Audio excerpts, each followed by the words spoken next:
Hello, workers and friends. Welcome back to Working Class Revolt. I'm your host, Dust James, the Marxist Leninist truck driver. I'm coming to you live from my humble home in rural North Carolina.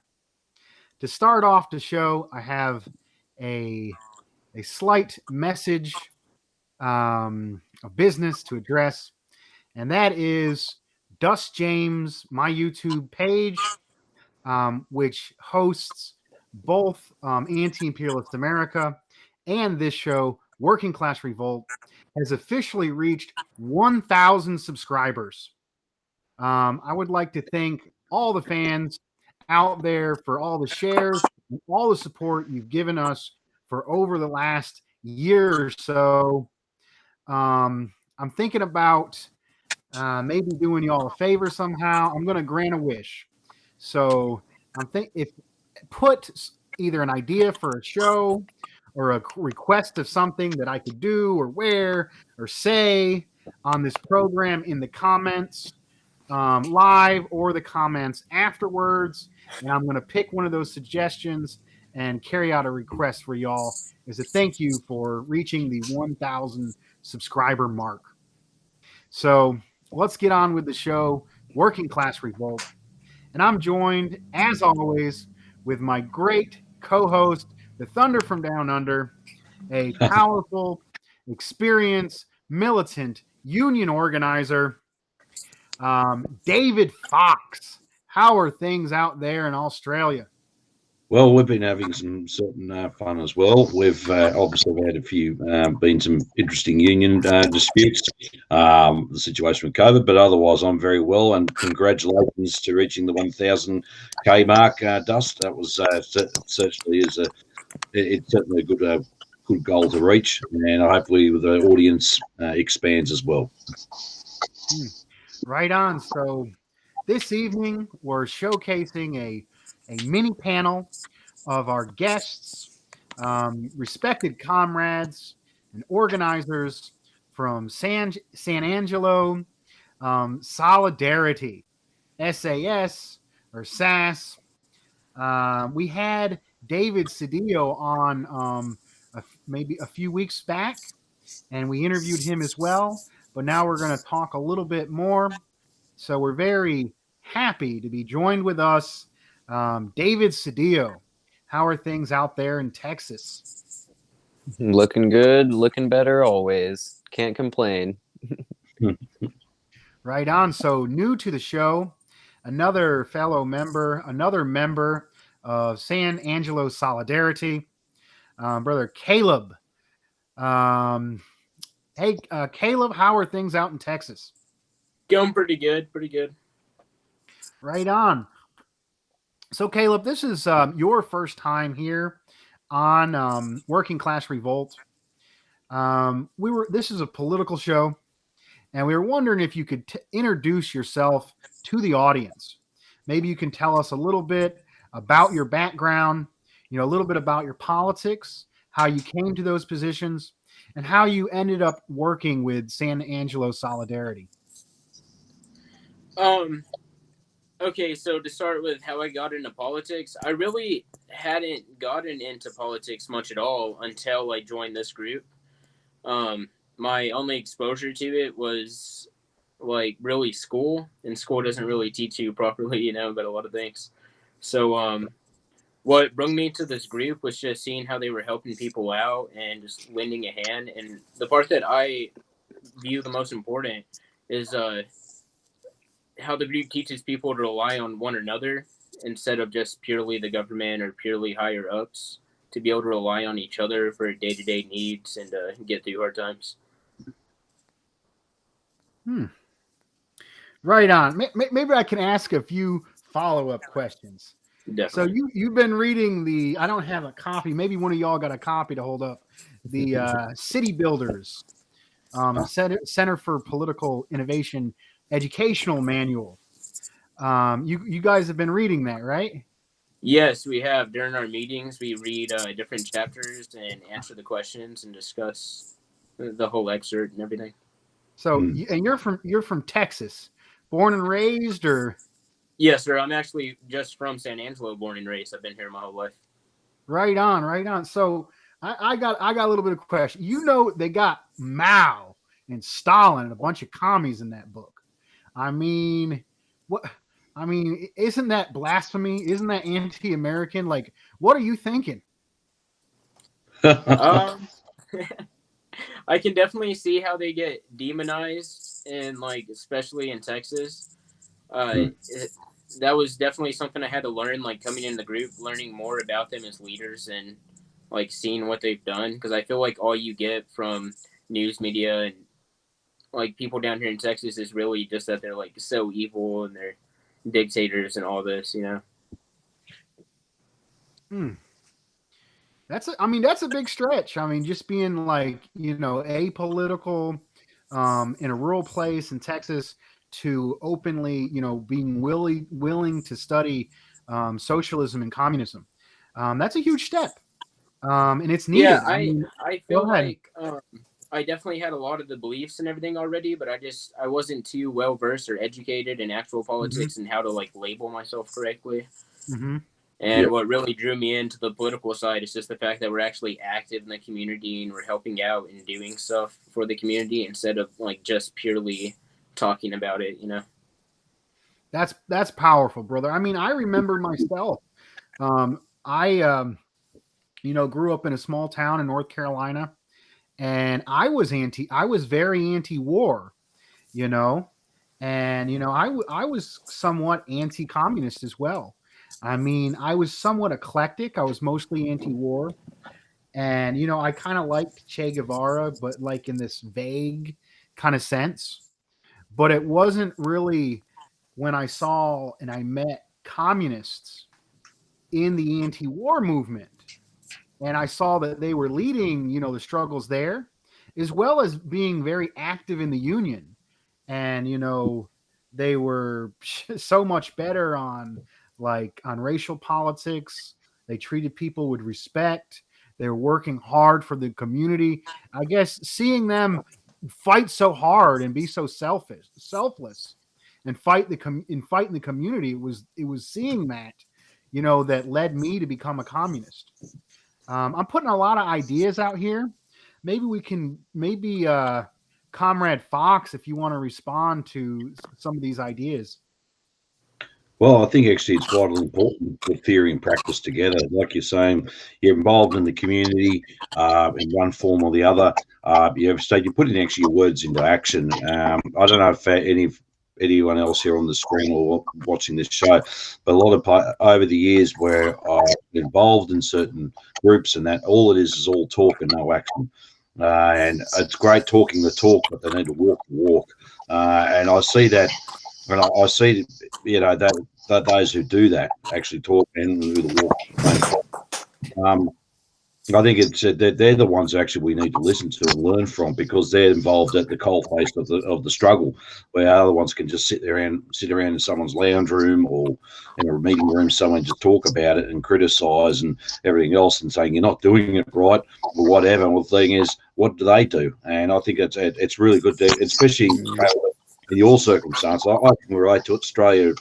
There's no difference there between Australia and Texas. I mean, we've got a lot of anti-communism here as well, so it is a tough climate. But we're actually those of us who are at the coalface. So you look at you're on the right path. I'll put it that way. Yes, sir. Let's go over to the other David, Comrade Cedillo. Maybe you can touch a little bit on this issue. Yeah, I really appreciate all of the group members, like Caleb included, because like you said, like a lot of people are just there to talk the talk, and whenever it comes down to it, they don't do jack crap IRL. And it's like, if you're just gonna sit there and complain and critique all day, but not try to actually do anything yourself, you're not actively contributing to the movement. You're actually actively harming the movement because you're just being cynical and you're not putting your energy toward anything productive. Yep. And I like, I'm not sure too familiar with the Australian culture, but if you say it's similar, I probably typically to believe you, because it's seeing like these different kind of struggles crop up in similar areas gives me a lot of hope. because it shows me that there's people like in places like this, even places that have been historically abandoned by the left, where there's so much potential and fertile ground that's just not being taken care of. And where a lot of these places, you have people that are, like Caleb said, like they have these inclinations and they have these feelings, but they don't have like a form and an ideology to it, because no one's ever came to them. No one's ever tried to reach out to these kinds of people. And it's just a huge missed opportunity. And I would assume Australia is similar, but maybe you could enlighten me on that, Fox. I think that's a good idea. Comrade Fox, I mean, we've talked about Australia a lot on this show. And, you know, from my understanding, you know, it's part of the Anglosphere. It's one of those settler states, but it's outside the peripheral of the imperial core. So it's more social democratic. I hear there's even, David was telling me, there's problems with reactionaries, there's problems with racism, anti-communism, even the use of the Confederate flag within marketing, with David. But go ahead, brother. I'm sorry to steal your thunder, but go ahead, man. Yeah, that's all right. That's all right. It's good. Yeah. Well, actually, that's true. They've used it in marketing for many years ago when I think it was in my teens, and they had this thing about some sort of rebel look. You know, they had Rebel Yell Bourbon, but they also had T-shirts. You know, Rebel or something like that. And I thought, yeah. And mind you, there's a particular 1% motorcycle club that uses a club emblem as well. So I won't mention the name. We won't get into that. But what I'm saying is, there are a lot of similarities there. We do have that. I mean, look, Australia was no different to the US in relation to the Cold War. And now there's very big anti-China rhetoric that's happening at the moment. China's the big bag evil boogeyman out there, you know, and everything's horrible in China. Nothing's good. We're supposed to be the enlightened good guys and all of that. You know, it's just that real bad mentality. And even too, when they're using a lot of anti-communist network, a lot of we're finding this also too in a lot of the anti-vax COVID conspiracy theory. Right, they're saying, oh, you know, getting the jab, that's communism, you know, and everything else. They have bloody clue what they're talking about half the time, but it's done by sections of the ruling class deliberately to deflect our focus on what the actual real problems are and what is actually cause of all our crises here. So, you know, this is what we're facing every day. And look, you know, I'll be out and about or whatever, and or could be somewhere and talking to people. They're coming up straight away and all this anti-China rhetoric or all that, and I'm trying to explain to them. Actually, one thing I had a discussion with someone who was completely anti-vax the other day and saying mandatory jab is communism. I said, oh, did you realise actually China, Cuba, North Korea or DPRK, Vietnam, Laos, Venezuela, Nicaragua, Peru, Ecuador, you know, they don't have mandatory jab. Oh, and then they try to, just keep going, and then they try to turn the argument again. But I got them on that. But yeah, it certainly is difficult as well, especially around family and club people that are close, generally close. Sometimes it can be incredibly hard and constrain relations at times. But I think it's just most important once we start linking up with good like-minded people and start moving forward. It's surprising what we can achieve being involved. And like what I did say too, I've been in a situation where I've been involved in things, anti-fascist stuff, whatever, this union stuff, and I get criticised by comrades who generally don't do anything. And actually, I remember one time I was pretty sore and bruised and everything else. One guy started opening up the book of Lenin, just going, well, you should have read this and done this instead this. No, I mean, I was the one under attack. And it's like, there was no way. And I said, so much of a comrade you were. And he goes, what do you mean? Well, a comrade would be standing shoulder to shoulder when you would be giving, and you dab my back and said, all you're doing is while I'm down, you're not even picking me up. And you go, oh. And I've always, just on that, with people who do criticise and that as well and do nothing. I like Mar's old little quote. He said, you know, no investigation, no right to talk. I wanted to build on that. I said, no involvement, no right to criticise. Not involved, you don't criticise. As simple as that. Get involved then if you want to improve things. So, and that's actually, I always put that up a lot. That's a good little thing too, to open the door up to people. All right, okay, fine. Well, come on, get involved. You know, give us a hand. Do this if you think it is, and you leave it open. And if they choose not to, well, the argument's void. Yeah, I really agree with what you said about how people who oh crap, I lost my train of thought. That's all right. I'm sorry if you want to take it away. That's all right. That's What fine. on That's like fine. people Go ahead. people who like want to criticize without actually like putting anything in or like actually helping? Is that what you were going to Oh. face with? Yeah, that's right. Yeah, it was about how anti-communist arguments are generally so unintelligible that I'm thankful we have such stupid enemies to deal with, because like you said, when you talk to them, you're like, oh, well, all these places, they don't have mandatory vaccines. That's not communism at all. He's like, oh, well.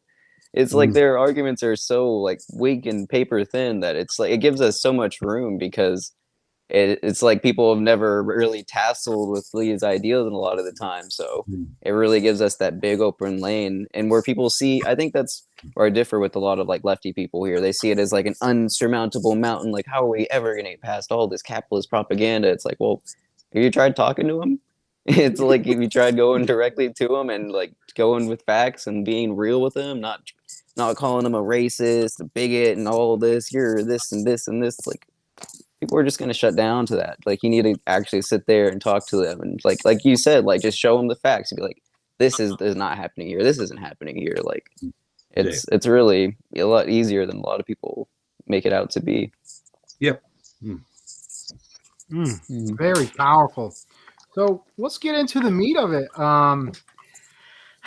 There's a specific instance I want to talk about, because I believe it really is kind of like a metaphor for and an example of the trend that's happening within this decaying empire, within the belly of the beast. And that is the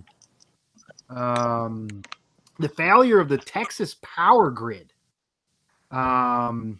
About how that was not invested in, how this capitalist society was unable to provide basic infrastructure in the so-called best country on earth.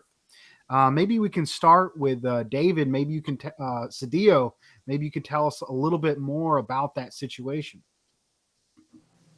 Oh, yeah. So around in the 70s or the 80s, the Texas power grid got privatized by this, and right now it's held in majority by this company called ERCOT. And it's this entity that's totally unaccountable to the public. And they've refused to upgrade their weather equipment, even in this times after the freeze literally just happened 6, 7, 8 months ago.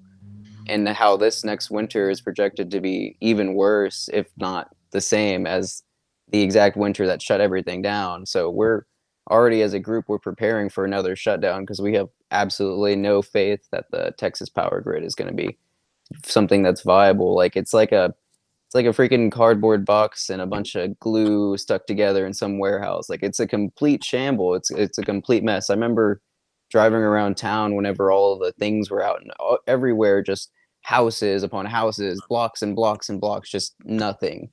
And I think a funny part of that too is that they kept all the businesses on. They made sure to prioritize all the power to the businesses. So you had car washes running, all these little insignificant things, and right next to it you'd have a whole block of houses where people probably had to flee, or they're shuttled around in a corner, maybe burning something in their backyard to try to keep warm. Like, it's completely disgusting. Like, it's literally, like you said, the richest country in the world right next to China, and we are having these basic amenity problems that you hear about in the third world.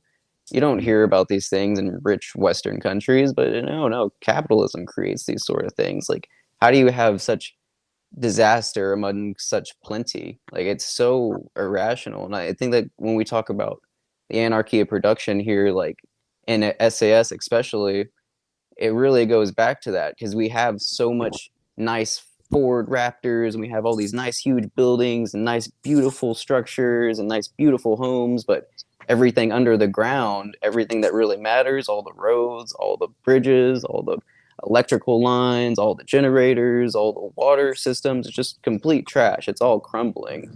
And we can really see that here, especially in Texas, because, oh man, do they love free market dogmatism here.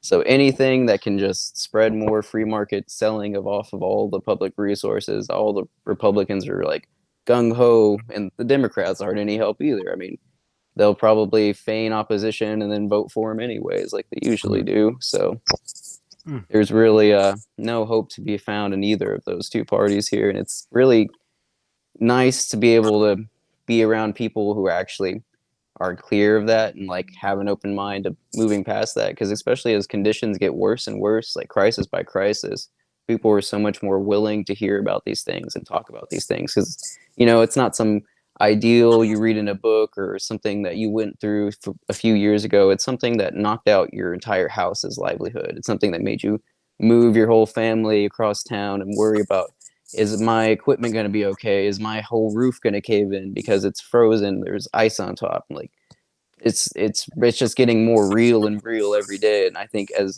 especially as socialists, we have to be realizing that and laying the groundwork, because the system is collapsing all around us. It's going to be a question of who's going to be there to pick up the pieces. Is it going to be neoliberalism? Is it going to be fascism? Or is it going to be us? And I damn well don't want it to be the first two, so it's going to be us. So we got to get on the ground and really start building these networks and building communities of solidarity. Powerful. I think I really liked your line about how, well, the fact that you put out there that they gave power to the businesses, but not the people. And that's like, that's like a metaphor for the entire system. To see what their priorities are. Under capitalism, they value the profit, irrational, short-term profits over our very existence in our very lives. Let's go to Comrade Caleb. Maybe you can tell us a little bit about your experience with that, as well as add further analysis. As far as getting like basic needs and electricity and water, I completely agree on that. Growing up, I don't remember there like ever being a consistent supply of clean water. We were going through consistent droughts, and there's many times where we're told to like shut off our water. We can't take a shower because there's chemicals in the water and this and that. Anytime there's a light freeze, all the pipes are busted. Like we're very fragile to any type of weather, really. And the city doesn't really do much at all to change that or to build us up stronger. Mm-hmm. Yeah, I think right now the city's priorities are a sanctuary city ban for the unborn or something like that. It's just complete, not thinking about the actual citizens' needs or the issues or the crumbling infrastructure. It's just all whatever can get them their short-term political career or short-term profits. It's just it's definitely all about profits. Like the downtown businesses is like what the city loves the most. Right now we're getting like new brick roads built with like fancy Lone Stars on it and brand new fancy like street lamps and street lights and stuff. But we probably won't even be able to handle the next winter. Like our water pipes will probably bust once again, and I don't understand like why our money's getting poured into downtown businesses that are already thriving. And San Angelo was literally founded as like a bar town, so our town is just full of alcoholics, and all the money goes straight to the bar.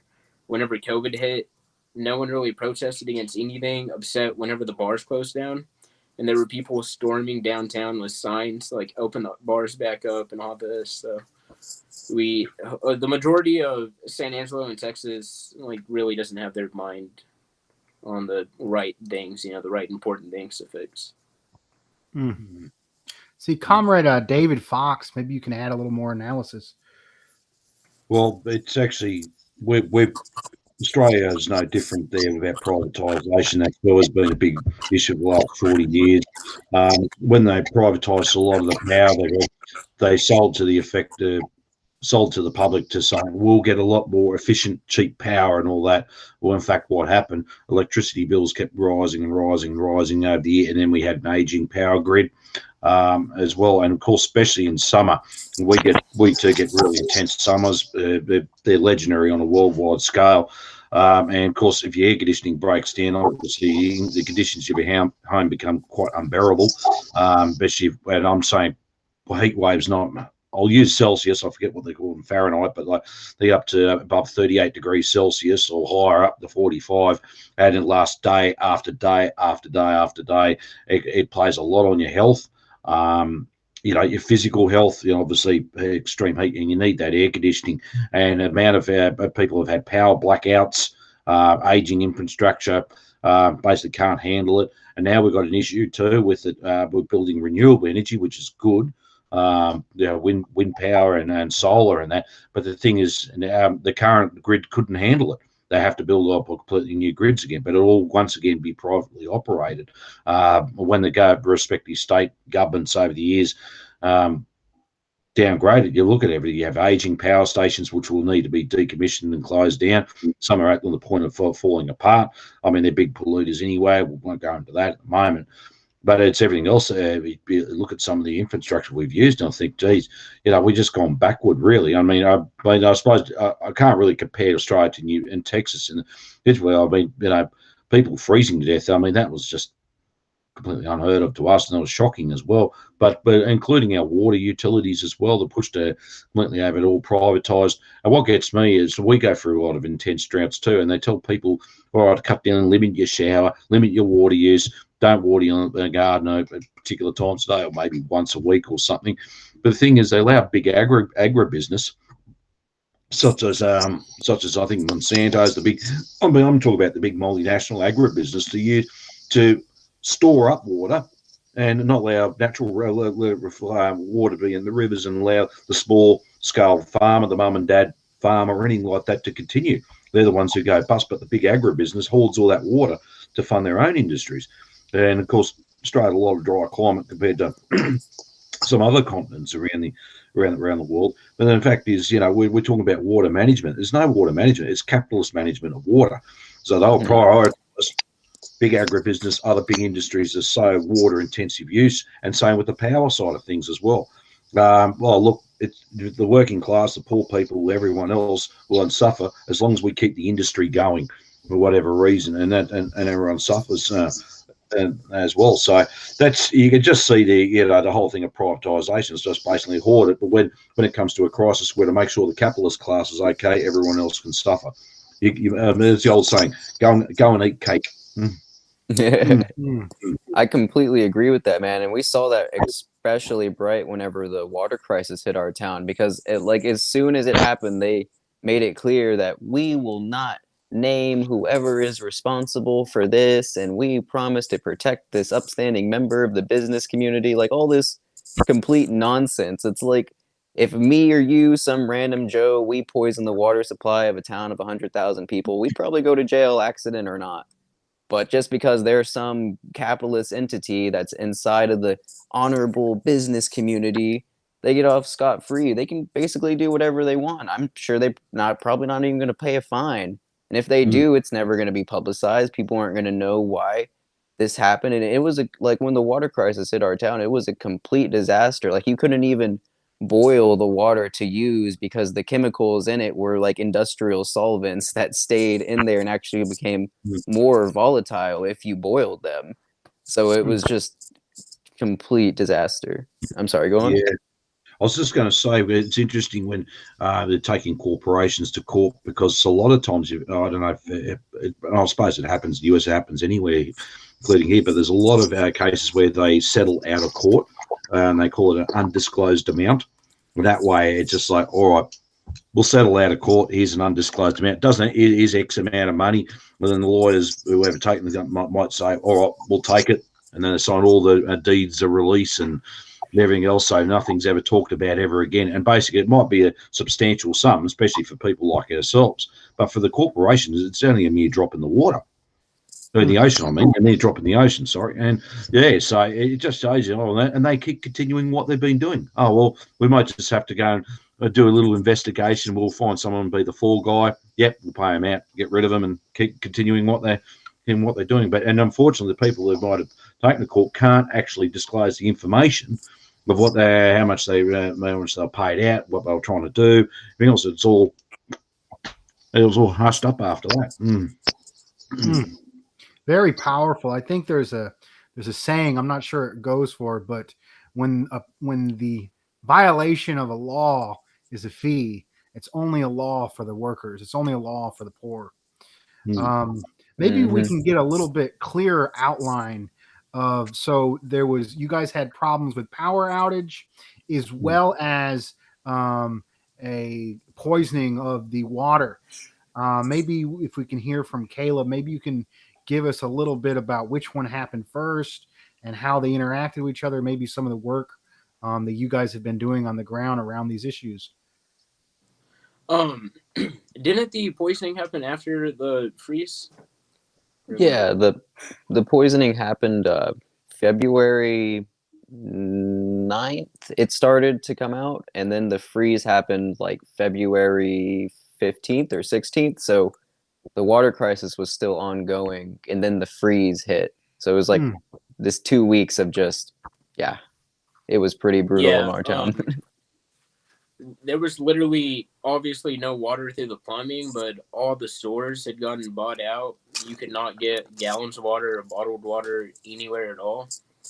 So we were actually having to travel like hours away out of San Angelo to close cities to get water, bring it back, and distribute it to people. I honestly feel like we were the only ones like really doing anything in the community. Nothing, like the city wasn't getting any water for people or anything. It was like the only source was us getting bottled waters for people. And that was basically it. The city wasn't really doing much about it. We had like a police officer help hand out like water bottles with us, and he like took a picture with it and like posted it on social media, and like that was nice and stuff for clout. But apparently he didn't even like pass out all the water we had given him. Like it took him like forever, and it dragged on and stuff. So yeah, I feel like we were really the only support for like the backbone of San Angelo during that. Wow. Sadio? Yeah, I actually remember that. Yeah, the city's response was extremely lackluster, and the thing was they would set up water distribution sites in the city at certain locations. So I remember at the start they only had one, then eventually went to 2 or 3, but they were literally like, if you didn't have a vehicle or if you didn't have a way to get there, if you didn't have basic mobility, you were out of luck. Or if you had to stay home and watch your kids, you were out of luck. There was nothing like going directly to working people, because working people, they don't got cars a lot of the time. A lot of them rely on ride services, they rely on buses, they rely on a friend to help them out. Like the struggle is real. Like people have bikes they got to ride, they can't ride it across town then pick up a whole case of water and come back. It's just nonsensical. Like the city's response was late and lackluster at best, and it really showed that whenever it came into be, like capitalism isn't going to come here and save us. It's not going to give us all the water we need and be all happy dory. It had to be working class people coming together and trying to set up networks so that people can get water and all these sort of things. And it really showed me that it's really important for us to try to build something more. Yeah, a majority of the higher class houses in San Angelo have like well water, so it's not really like it didn't affect them at all. Wow. Man, and you guys stepped up to the plate, man. That's powerful. Stepped up to the plate, and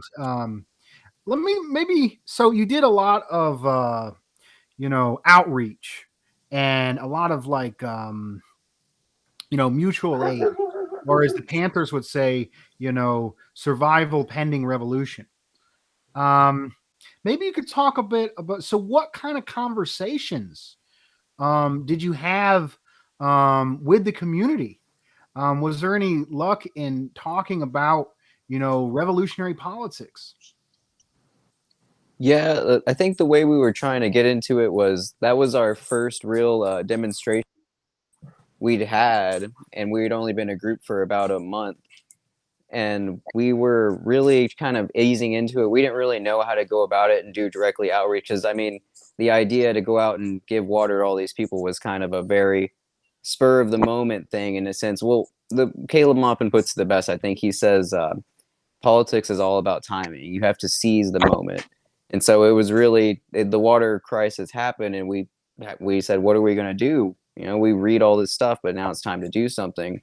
And the kind of conversations we had with people were mostly about just general solidarity and talking about how the city's response wasn't enough and how we need to come together with all these sorts of people. And they would come back with a, hell yeah, this is insane. Can you believe that I don't have water to brush my teeth, or I can't bathe my kids, I can't clean my dishes, I can't cook? I mean, when you say everything about socialism and communism, but you don't use the C word, like people are like, hell yeah. Like why am I getting screwed over? Why are working families just getting the brunt end of the stick every single day? And why is it us here picking up the pieces whenever it should be the city going to these people's houses and delivering them water and should be taken care of? And I think that really what we called for was calling for a government of action, because the government was showing us that they loved their inaction and they weren't trying to do a lot more. They were just trying to save face and try to look good. But we were actually out there doing something. And I think that really showed people like who we were, and we got a news interview, and I think we gained a lot of legitimacy in the community because we were everywhere. We're all over people's Facebooks, all over the swap and sale pages, all over everywhere. People were talking about us. We would get calls from people saying, oh, well, my grandmother, she has 3 kids and she can't bathe them and she can't cook for them. Can you please drop off some water? And there's just so many people who just fall through the cracks, especially in the age where a lot of people have technology, but there's still a good amount of people who just don't use that sort of stuff. And that's usually the older people. And usually those people have harder problems getting up or harder problems having a vehicle. Maybe they can't see as well, so they can't even go to the distribution sites. Like all these little things are just completely overlooked by the city. It's like, oh, well, you can have you 1/4 of the city, you might have a 30% chance to get water. That's good enough. Like that's not fucking good enough. Like they need to go directly to these people and use their resources. But with the instability of capitalism and just the complete anarchy of production, there's no rhyme or reason to the distribution. It's just, oh, everything's sold out, so I guess we'll wait for the magical market to come and save us later. Like, no, we need a government of action that fights for working families. And when we gave that kind of message to regular people, they resonated with it, and they really were like, hell yeah, this is bullshit. Why are we dealing with this? So I guess that's what I'd have to say about that. Right on. So you didn't go up to them and tell them about how, Stalin wasn't real socialism and only Trotsky could save the world. We should have listened to him immediately. Yeah, it's definitely a lot. Like it's a lot different trying to start a group in the center of Texas in a really small town. That water thing definitely is like the thing that put us on the map, got us out there, and we weren't really sure what direction to take it. We're having to be very careful because we're trying to get people into the group, but we weren't really sure at all if we were going to be able to like find too many people that would want to join the group. So we had to find ways to relate with them and talk to them. And I think that was the 2 main things that helped this group grow, was actually like doing actions and stuff for the community and helping people out, and people being able to see that we're active. Mm-hmm. And then just being relatable, being able to be like, hey, isn't this kind of shitty that the city is not doing anything for you, that they're not supplying water, that now it's been poisoned and stuff like that, just being able to relate. And we definitely drew in people that way. And now we just got to smooth them on into the politics. See, Comrade David Fox. Yeah. You talk a little bit about this. Go ahead. I know you're a labor organizer, or a union. I don't want to say labor because that's the party. That's the bougie party down there. Yeah, But you, you're out here organizing workers and fighting for them on the job. Have you had any success in talking about revolutionary politics with any of the folks that you come into contact with?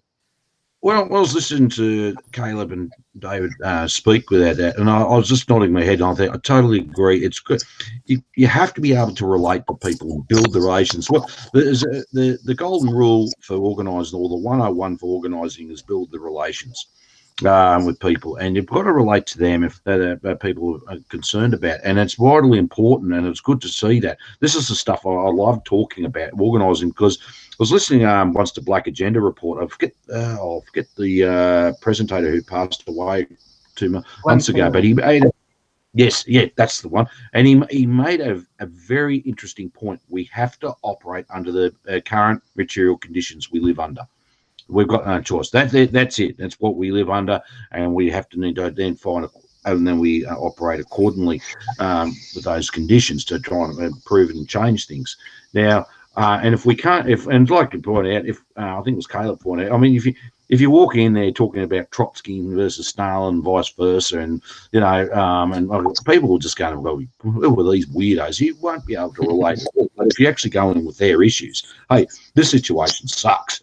Yeah, we know it is. Let's try and work out. Let's do something about it. People go, yeah. Let's and trying to organise something moving from there, moving forward as well. And I think actually when you're talking about socialism/communism, but you talk about, yeah, we should be entitled to these as services, not privatised. They should be government run. They will public under or a public utility under public ownership and a few other things. And then people go, yeah, so they should be. We should be, and from that we should be. Instead of, we should be then, especially after COVID. I mean, we should be investing into public health, expanding it, so we can deal with these things even further, and so people can have a fruitful life and all this. And usually, most people go, yeah, well, they agree with it. So we don't actually we don't need to come in there with a different language at all and start calling them all proletarian and start using all this language, because it'll just go straight over the heads.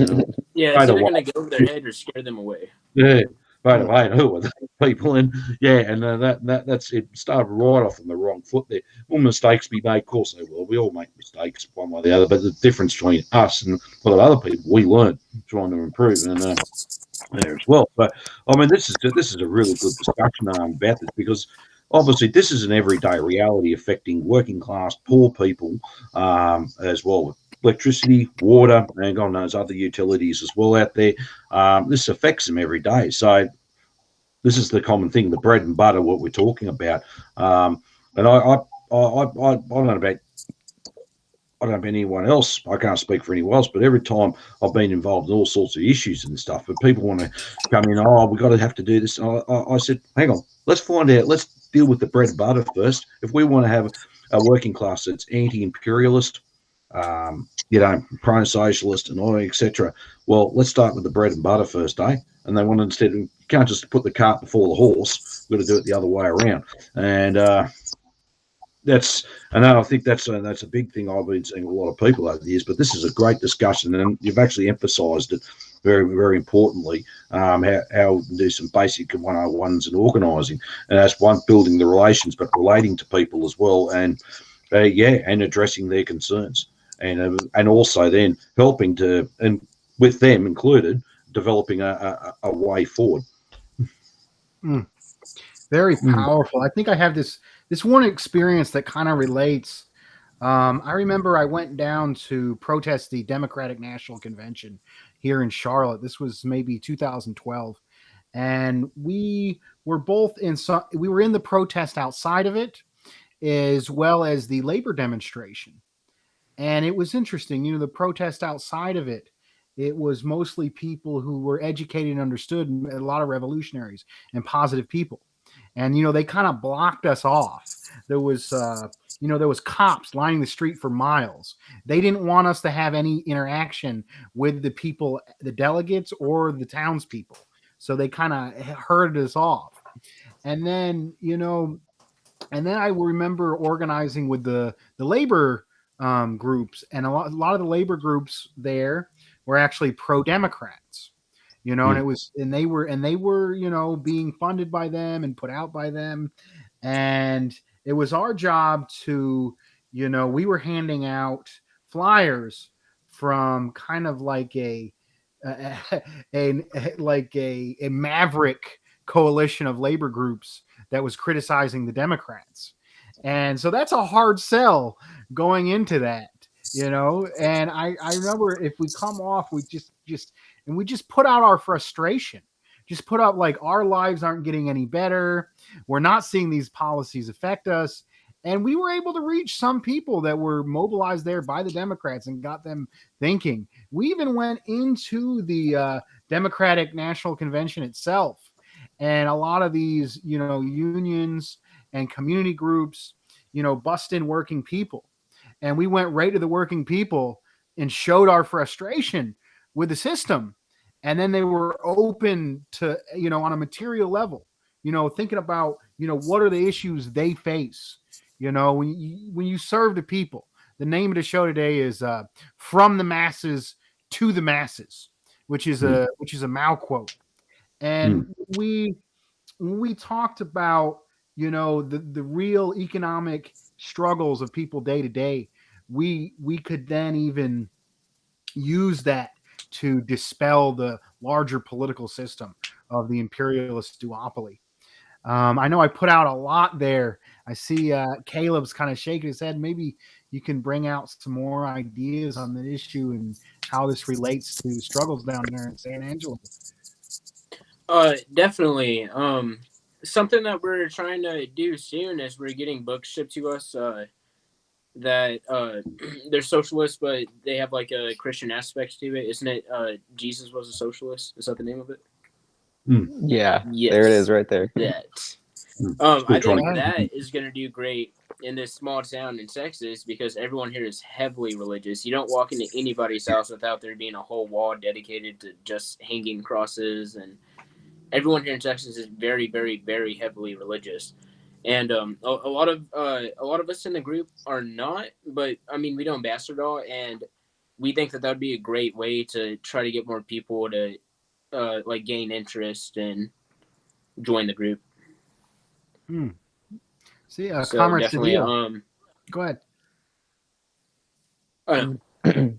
Yeah, I definitely agree with the sentiment y'all are both putting out there because, like you're saying, when you come to people directly, like with the issues they actually care about, they're like it's their material. They really know this stuff because they live it every day. They don't have to go read about it on some newspaper or listen to some socialist magazine about it. They know like the problems of capitalism. They may not know what type of exact form to give it, but they know that there's problems going on out there. They think the solution might be Trump 2024 or something, but the real solution is just going to socialism and making that transitionary period possible by talking to your real neighbors and just getting out there, actually connecting with people one-on-one. And I think especially here in San Angelo, there's so much potential because there's just nothing but poor working class families that just barely are getting by or scraping by. Yeah, the rent's not high, but the jobs don't pay high either. Things aren't amazing. Basically no jobs offer healthcare. Benefits are sparse, few and far between. They'll give you 39. They'll say you're full time, but you won't get anything. It's all that, and especially here, it's nothing but capitalist interests that dominate the government. Well, I mean, that's America, but especially here, that the free market dogmatism that they hold, it's so extreme that they'll take their side for whatever issue it is. And it's always working people who have to pay the bill. It's always us paying the higher amount of taxes and our increase. It's us paying for the food that's overpriced. It's us paying for all these services that should be just a human right, like healthcare in the wealthiest nation in the history of the world. Like it should just be basic, but the instabilities of the system make that impossible for regular people to get. And like you said, like when you just start talking to people about these material things that affect them and not talking about how Trotsky said this and then Lenin said this, like it's really just important to get down to the bare issues of it, because yes, all of that stuff is important and that's what we practice and that's what we preach, but it's not working people. They don't have, a lot of them, they don't have time to be neck deep in a book reading about Trotsky, or not Trotsky, Lenin and Stalin and Mao and all these people. Like it's something that you have to like help convey as an organizer. It's your duty, it's your job as a socialist to be able to learn about these things and be able to present them in a digestible way that gets to regular working people, because in the end of the day, that's all socialism is. just regular working people standing together, showing them that, hey, we're not going to take this lying down. Like, we deserve to control society because we are society. Vast majority of everyone in society is a worker. And that's how it's always been. And I don't see that changing anytime soon, or maybe with some extreme automation, but that's closer than it may seem, I guess. Very powerful. Very powerful. Yeah, this book is available. Jesus is a Socialist. It's available on Amazon, and it's a short, it has an introduction by Caleb, got Bible verses. It has a section from the Christian Socialist president of Nicaragua. And I haven't looked into it, but I mean, when I started here, I was in a rural area. I was very religious. I wanted to be a preacher, when I was 14, but I was against the wars. So I wrote this manifesto that talked about how if you believe in Christ and you're actually a Christian, a lot of people don't know that Jesus was a pacifist, which I no longer am. But if you look into and you read it, he talks about turning the other cheek. And he says, if someone sues you, give them your coat and their cloak, and and caring about the least amongst us, and a lot of that stuff. And I got the idea, I started looking into Quaker religion, which helped with the Underground Railroad. And I got kind of into Christian passive and Christian anarchism. And I went around town with a manifesto, and I taped it to all the church doors. And it said, Christians stop supporting these wars because they're against the teachings of Jesus. Needless to say, I had the sheriff come to my house and give me a good talking to. I was young and stupid and could have went along it a better way. But, I'm really glad to see, Center for Political Innovation, put out this book that can appeal to regular, working people from a position that they hold dear to themselves. So I understand you guys were able to recruit more people as well and get those guys involved in studying. Maybe you can talk a little bit about that experience and what you learned from it. Yeah, like Caleb said earlier, like action by action, we just got more and more momentum, and people see that we're out there and actually doing stuff. And especially in our small town, it's like there's nobody out there. There's no left-wing groups. There's like the freedom defenders. You go and burn the masks. Like that's what you got for political activity over here. So just going out there, showing them that we're like actually in the community, we're actually doing stuff. We're not just coattailing the Democrats. We do our own thing. Like people will see that, they're like, wow, like I want to be a part of something real. I want to do something. I don't want to just be a doomer and just gloom and just be sad all the time. Like I actually want to make a difference. And yeah. I think that's what we see a lot, like especially with our last action we did. We had a really big explosion of membership because people saw us out there actually doing defense for a march that happened here in San Angelo. We got a lot of interest because people saw that we were out there. We had our vests, we had our walkie-talkies, we were extremely organized, and it just really showed that people want something to do. They want to make a change in their communities, but they don't see that they have that potential, the ability to actually do something like that. And I think like the more and more people join, like the group discussions that we have with our CPI book, they're getting deeper and deeper. And we're getting to the point where we're having to split into multiple groups in the same house just so we can get the book read, because we got like 16 people in the room and not everyone can get their thoughts in. So we're having to parse up and do little sections at a time. So it's a little bit of growing pains, but the good kind of growing pains, the things you want to have to deal with. And honestly, the CPI book, like the educational manual, like it is absolute fire. It is amazing with the way how Robert Lawrence and Caleb Maupin did the writing and did the questions. Like it sparked such good like organic conversations about socialism, about how these things like are so important to our daily lives and how they actually affect us. Like to regular people who haven't even really like gone into socialism or been interested, they read the book that we go through and they're like, damn, why wasn't I learning this in college? Like why is this the most interesting thing that I've actually read, and like why this not what I've been reading? And it's especially like just because it's from a different perspective, like a real working perspective. And I think like just that book and the like amount of potential it has like for reading groups and like how good of a text and how well put together is, it's really commendable. Like, and especially since it's the CPI's first like edition, like just the fact that there's more to come. And I already know there's some stuff in the works, a little behind the scenes, but I can't wait. Like it's really like the resources that the CPI puts out are incredibly useful.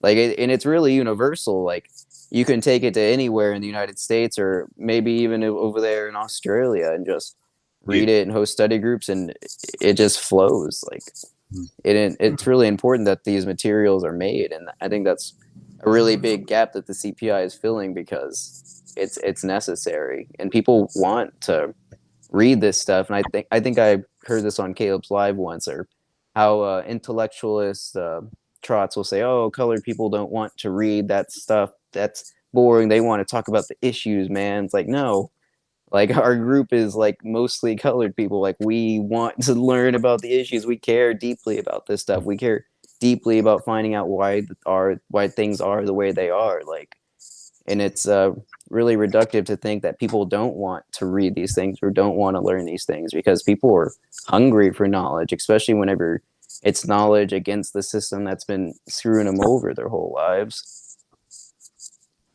Yeah, and it was funny to see in the beginning, we only had like 2 white people in our group, but communism and socialism is so demonized down here that there had been a couple instances where we got accused of being like a Nazi cult group type of thing.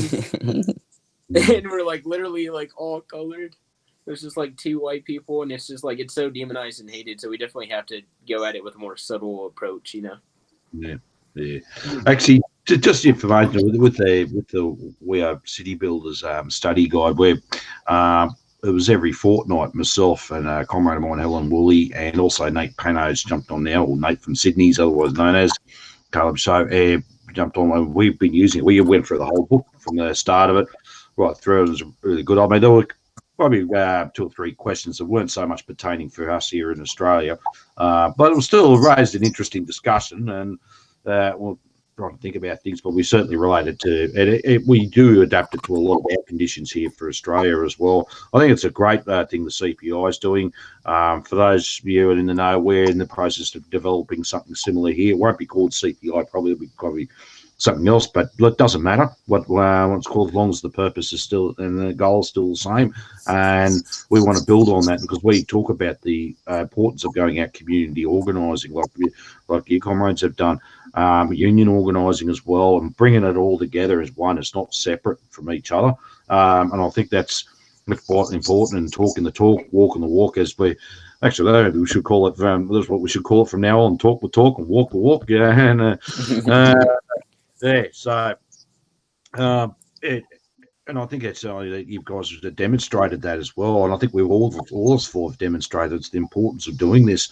And as I said, we're linking the theory and practice together, and I like the old saying, theory without practice is sterile, but practice without theory is futile, and it all goes together, and that's why it just goes to. And I just realised it does actually go quite well together harmoniously as well. I thought, hey, I might not have turned out what I like it to be, but hell, it's turned out a lot better than a lot of things are in movement. I mean, what I think things are a bit slow in here because we have been restricted because of COVID lockdowns. Other things, everything's opening up.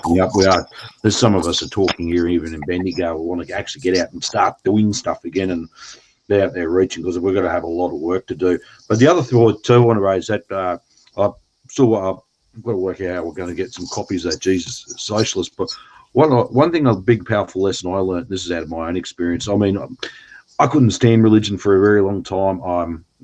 For whatever reasons, And and I used to make a lot of jokes about it as well. Especially I took a leaflet out of Billy Connolly's book just to really let rip at times. But someone pulled me in, another organiser. He says, "Look, when we're addressing workers, don't make any jokes, especially in towns like where I'm in Bendigo, where a lot of people in religion here. The Catholic Church is relevant, but also the Church of England. There's also Pentecostal and evangelical ones as well. And other different religions. So he says you're going to have a lot of members that are probably religious, and with some of your jokes, they're going to be completely offended. You might just completely turn them off." And I thought, oh, okay, let's just back it up a bit, And I started to actually develop some respect for them for doing that, and vice versa. And I think that is a way to actually respect that. I thought that was a poor mistake me in the start for years ago. I would have made a joke about, but I don't now. And actually, I can't wait to get my hands on that book because I'd like to read it myself. And I think it's vitally important. It's like, well, these are people's personal and strong beliefs. You don't just go in there and make a joke about them, but otherwise you're going to have that tide turn against you. So hopefully this message gets out to other comrades out there. You look, okay, fine. You might not believe in any religion or God, whatever, but don't have, we don't have to go out there and start making offensive jokes and things like that, just because we don't like it. What we've got to do is be able to relate to people again. And that's someone's personal choice as well. That's a personal belief. That's their thing, whatever, and we should respect that. Vitally important. So good lesson to learn from that. And if we're especially for me, myself, being organising workers, but even within the community as well, that's vitally important. We've got to have to sometimes, we have to respect people's personal spiritual beliefs, religious beliefs like that at times. But probably all the time. Yeah. Mm-hmm. Great insight, comrade. We're coming to the hour. It looks like we're going to close. I think I'm going to give some concluding remarks, and then we'll go around. We'll call the night. Thanks everybody for joining us. I have posted in the description on YouTube a link to their Facebook page, and I encourage everyone to go like their Facebook page. And as well on Facebook, I have tagged their group in the comments. So please go out and like their page and follow their work. I'd like to give a little bit of a material analysis of, the situation here in the United States. In the 1950s, after, World War II, the United States was at the zenith of being an empire. And they had tons of money to dole out. The Communist Party and the Union movement before the McCarthy period was one of the strongest. Was very strong. The Soviet Union was booming as well, and instead, after the crisis of the 1930s with the Great Depression, we didn't see it. We didn't see a communist revolution here. What we saw were concessions. And because the United States was able, at the zenith of the empire, we were able to get, mostly white America, mind you, was able to get, the picket fence and the suburbs and supposedly the American dream. And that was reality. People could, could not go to college, go to the factory down the street, and have, and buy a house and go to college and have 2 or 3 cars. And that's just no longer the reality. After the period, I think 1968 was the highest buying power of the American worker. And then you go into the crises in the 1970s. You have the McCarthy era, where they destroyed the Communist Party. We have Ronald Reagan and the destruction of the union movement. We've had introduction of crack cocaine and drugs, first in the black and brown communities. And now we're looking at, the opioid crisis. And we're looking at methamphetamines.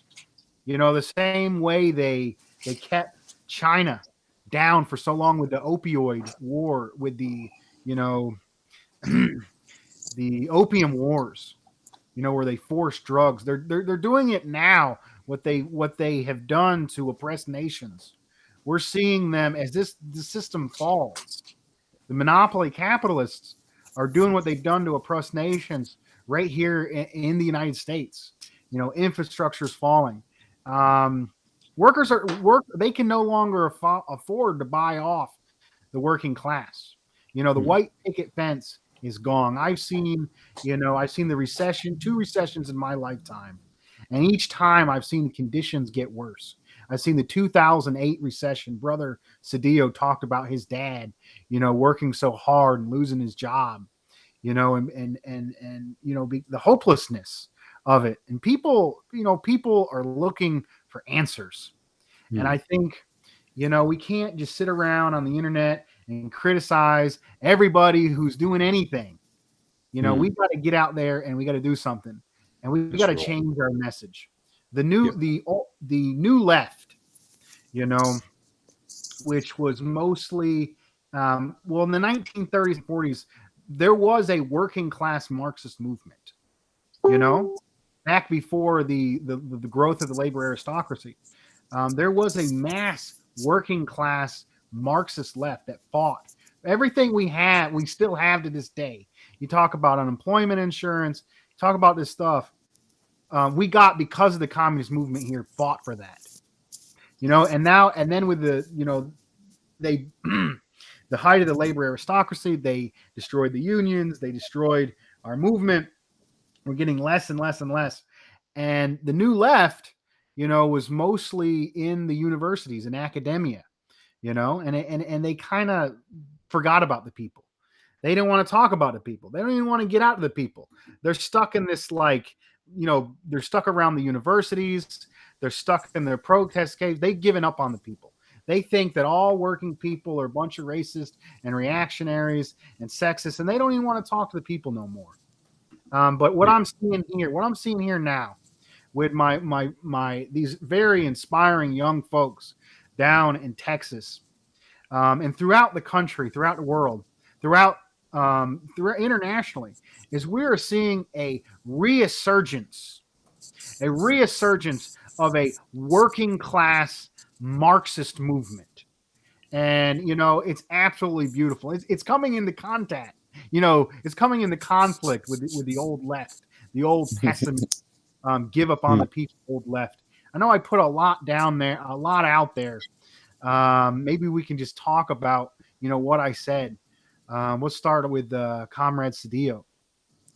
Yeah, I think we've seen some of that pushback here, especially on the ground too. Now that we're trying to branch out and get more people, we're running into more of those kinds of issues with new left kind of people, kind of not really having the correct analysis and not knowing what to do. So it's kind of it's newer to us, because I've never really had to deal with libs before, I guess. So trying to talk to them and get them rolled into the program and tell them what socialism really is and what Marxism really is. They're more receptive than I thought they would be, and maybe it's not as such a daunting challenge as I thought to convince these people, because when you talk to them and show them that you're actually out there in the community doing real stuff, even if they don't 100% agree with you, they're still going to show up to actions, and they're going to show up to group meetings, and they're going to read from the CPI book, and they're going to talk with us and learn with us and try to fix those maybe bad tendencies that they have that are incorrect and that are from the new left. And it's really, we are seeing that pushback, and I think it's maybe it's at a fever pitch online. I know everything maybe seems a little over exaggerated online, but those contradictions are really real, and we're having to start to deal with them too. And I think really just going out there and showing them that we're about it, and that we're real, and that we're not just here to clout chase, or we're here to look good for Facebook or be the king of the protest cage. We're not here for any of that BS. We're here to actually work with people and teach people and do study groups in good faith. And I think that's I think that's going to be our way to try to get to these people and actually try to work out some of these bad tendencies, because a lot of them, like, they're just vaguely progressive and they fell into the wrong thing and they fell into all this propaganda. And it's like, well, I mean, it's America. There's a lot of propaganda here that's very anti-communist, very incorrect. So if you give up on these people, either the libs or the conservatives, like, you're doing a disservice to yourself and the movement overall. Like, those people, like, like them or not, disagree with them or not, like, they are most of the time just working class people that have just been told something that's incorrect. And if you give up on them, like, you're basically just giving up on the project as a whole. Let's see, what's Comrade Fox, any concluding remarks? Well, this has been a fantastic discussion, and I think it's vitally important why we need to put our words into action here. And obviously, there are those on the internet.